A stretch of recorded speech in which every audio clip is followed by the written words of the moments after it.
Hello. So,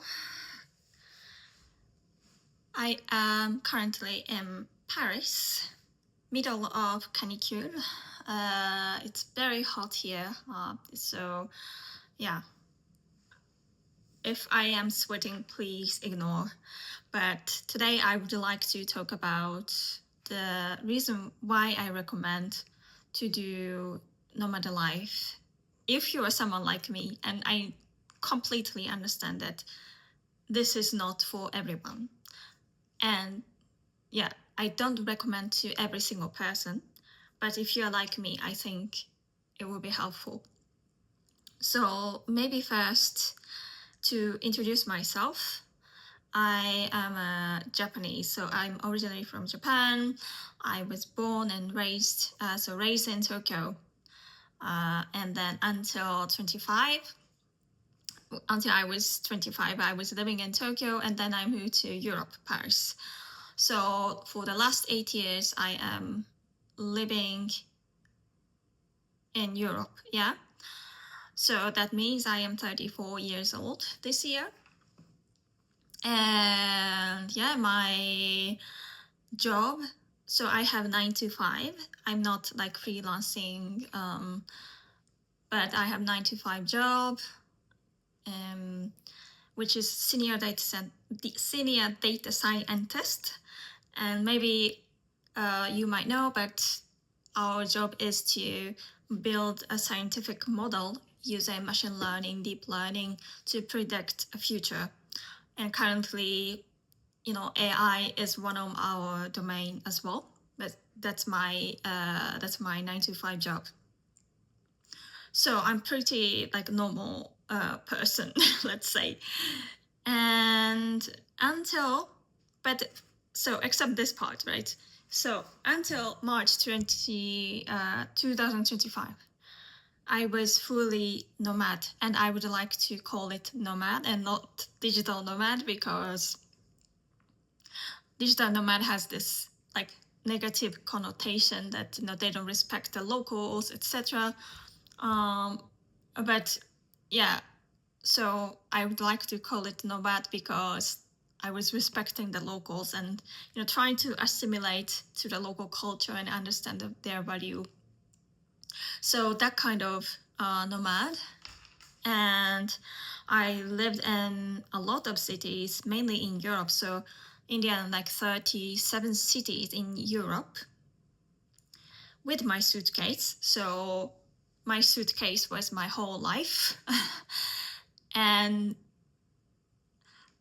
I'm not sure if it's allowed to joke like this. So, but I was calling myself homeless because I didn't have home. I was, moving around, and I left my apartment in Paris, and my suitcase was everything I had.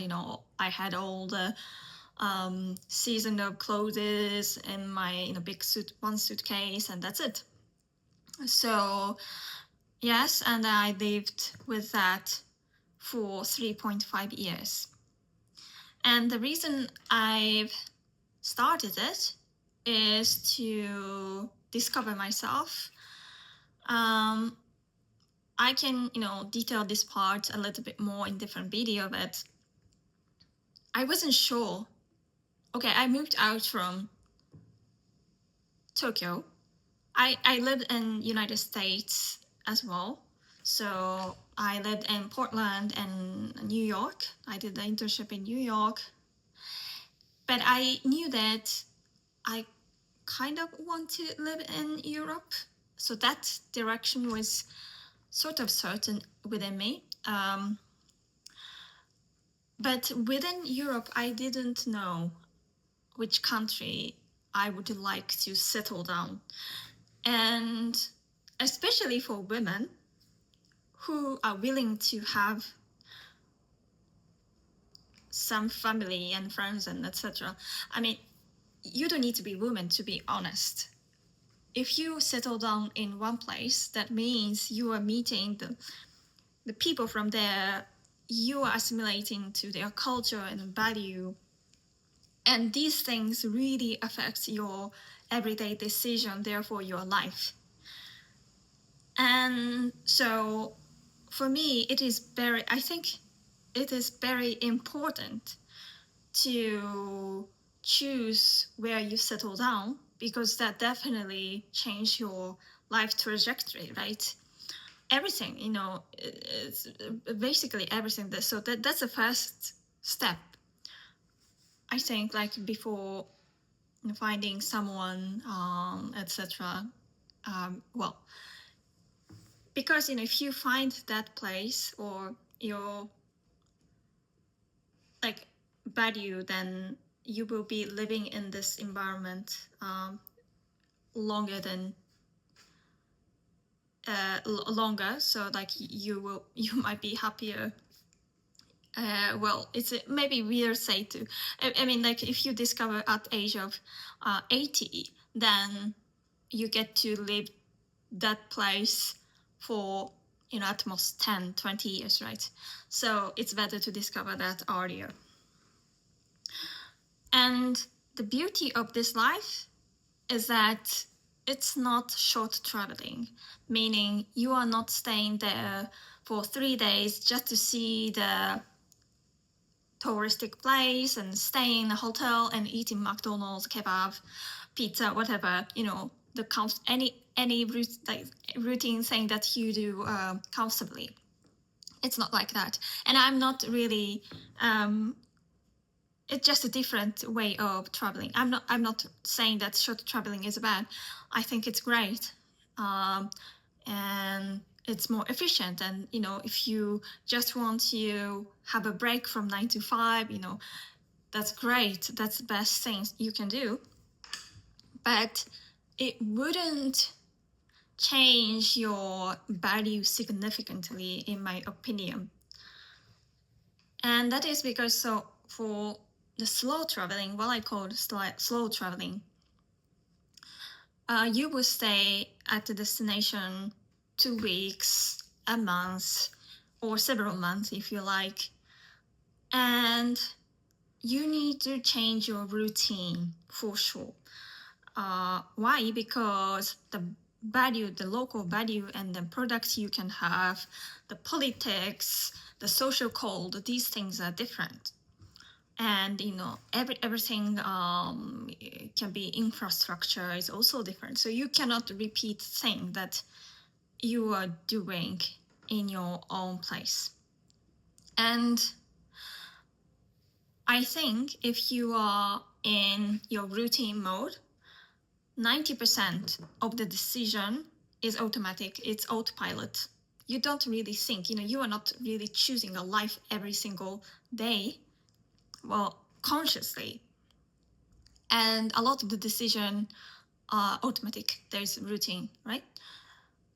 But if you are in a new environment, you will break the routine in a good way. And all the, breaking the routine and new environment and new people, new language, these things, these things change. I believe it will change the neurochemistry, how the neuron is working, and then you will think about the things you never thought about.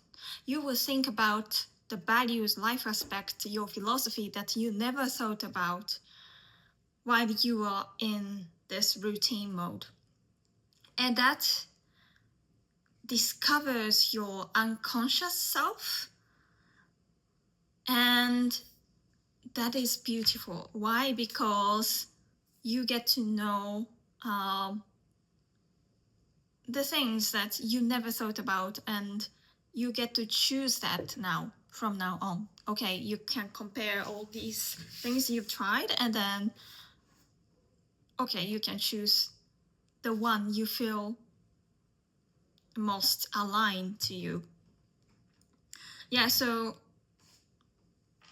for example, I don't know, if you break the routine, you might think it's very uncomfortable. So I'm talking about uncomfortable experiences. It's not negative, but if it's something new and then you never believed that was right in your own city, it's uncomfortable to try it, right? But then if once you tried it, you might discover that it wasn't as bad as you thought, or it can be even better than your own method that you are applying in your own city, in your own environment. So yeah, live like locals. Yeah, you start to live like locals, and yeah, and then you get to experience it, evaluate it, and then choose from the options that you have and repeat it again, right?